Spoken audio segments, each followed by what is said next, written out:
me to act as pallbearers.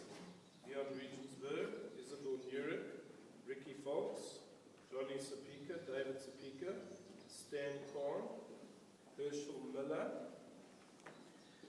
and Neil Rubin. Please come.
In our service this morning, on page 1, with the prayer called Tziduk Hadin. In this prayer we speak of the just nature of God, that He is the final and ultimate judge, whose decisions very often are beyond that of human understanding.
Nature of God with the mortal nature of man.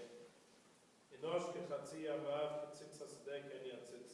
Kirach havrabo v'enene v'lo yakiveno v'chamo. Chesed Adonai me'alam ha'adonai al yirah v'tzidkato livnei banim. Borach tzedakah chayim v'derech l'tiva mavet. V'yashov ha'afar al haaretz k'shaya. Haruach tashuv el ha'elohim asher netanah. Ini v'ashma mir chanoch havatzi b'aretz kala sheri levavi. Tzur levavi v'choki Elohim l'olam. ויקח עשך אלוהים בבני אדם בצל כנפיך יחס היו. ימך מקור חיים ובאורך יראה אור. Top of page 5. We discuss here the virtues of an upright person, putting into perspective all of our duties in this world.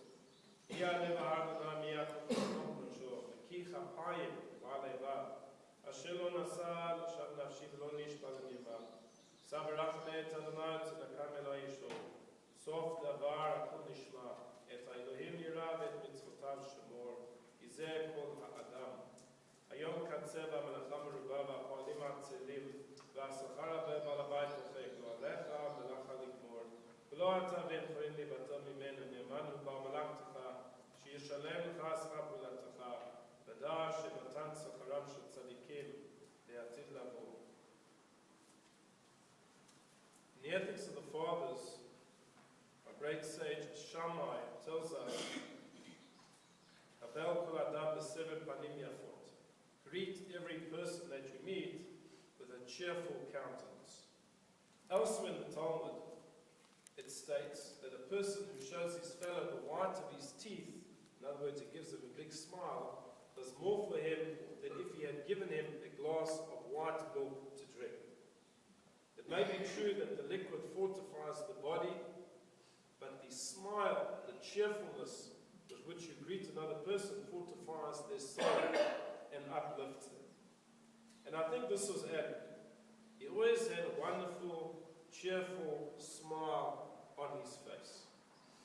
No one felt uncomfortable in his presence. On the contrary, anyone visiting Alec would be uplifted.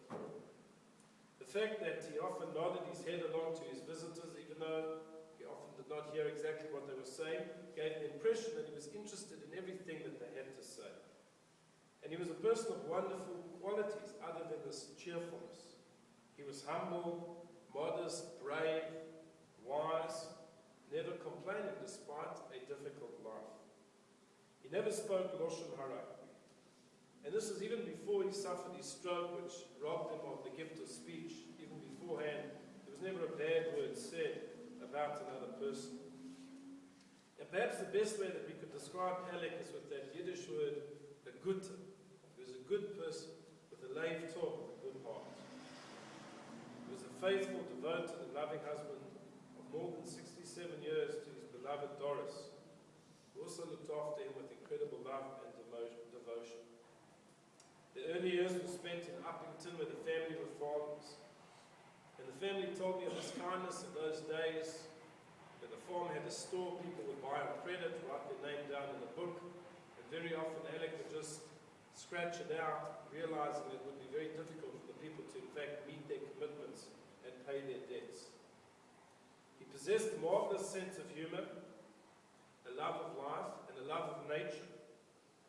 He loved his animals, his cats, who would literally sit right on top of his work as he was working on one of his exquisite carpets. He loved his garden. He played bowls. He loved sports. He enjoyed a good game of clubbias with his grandson. And of course, he was famous for the carpets that he made, the beautiful rugs that he made with such love and devotion. And these carpets can be found across the globe, many different places, and they grace the rooms and the homes of his many descendants, 3 daughters, 6 grandchildren, 12 great-grandchildren. In fact, he gave to me and my family one of his carpets when our first daughter was born. Beautiful depiction, a very happy, colorful depiction of Noah's Ark with all of the animals sticking their head out above the boat. And it's certainly something that we will always treasure. Recently, his daughter Barbara, who was able to be here with him when he passed away, prepared a book that featured photograph of his many labors of love, all of the beautiful carpets and rugs that he had made. And he spent hours, in fact, when I visited him just on Thursday, he paged through it, and he would page through it many, many times a day, getting immense satisfaction and pleasure from his work, and of course from his family, who enjoyed his work so much. He was a person who touched everybody that came into contact with him. His calmness, his sweet nature, and his loving soul and spirit will be sorely missed by his family, by his friends, by everybody who knew him. And we pray to Hey Nafshot Traub, may his dear soul be bound up in the bonds of everlasting and eternal life. We've received some messages from his family overseas. I'd like to share these with you. From Maureen, who wasn't able to be here today, and her son Jacob simply said, "Dear Dad, we love you." From Tanya, the granddaughter, she writes as follows: "It is said that a person who passes away on Shabbat has lived a full life. Shabbat is a day of rest, and souls are naturally closer to Hashem. The soul who leaves the world on this day of rest, when all of the souls are already closer to Hashem, is clearly a spiritual person. Papi was a special person. Everyone in his presence felt his warmth and kindness. He had a calm, patient, and pleasant way. I've been sharing my memories of him with my children. He always thought of other people and was never greedy. He always made sure others had second helpings before taking more for himself. He used to wink at me when we made Kiddush on Friday night. It said 1 million words and showed me how much he loved me. I remember following him around the garden collecting chameleons.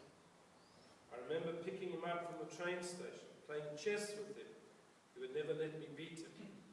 I remember Granny saying, "Come on, Alec," and one day I learned how to beat him.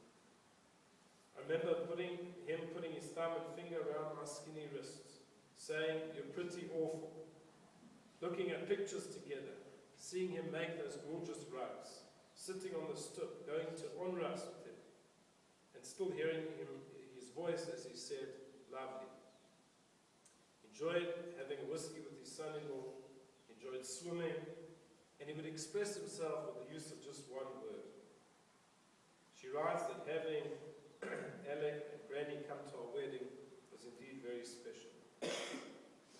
Or to hear him say, "I love you," made one really feel great. It made a huge impression on my life. We will miss him so much. From Binyamin, a great-grandson, "I'm sorry to hear the sad news. I love talking to Papi on the computer. I remember playing cards with him and eating salt and pepper chips while playing.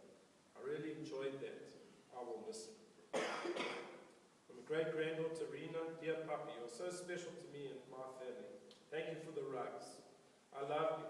I really enjoyed speaking with you on the computer. It was so sad when we heard that you passed away. Thank you for making all kinds of special rugs. I think of you when I look at them. I know you will get a lot of schar, merit, reward in the next world, as you were so nice to us. We will miss you.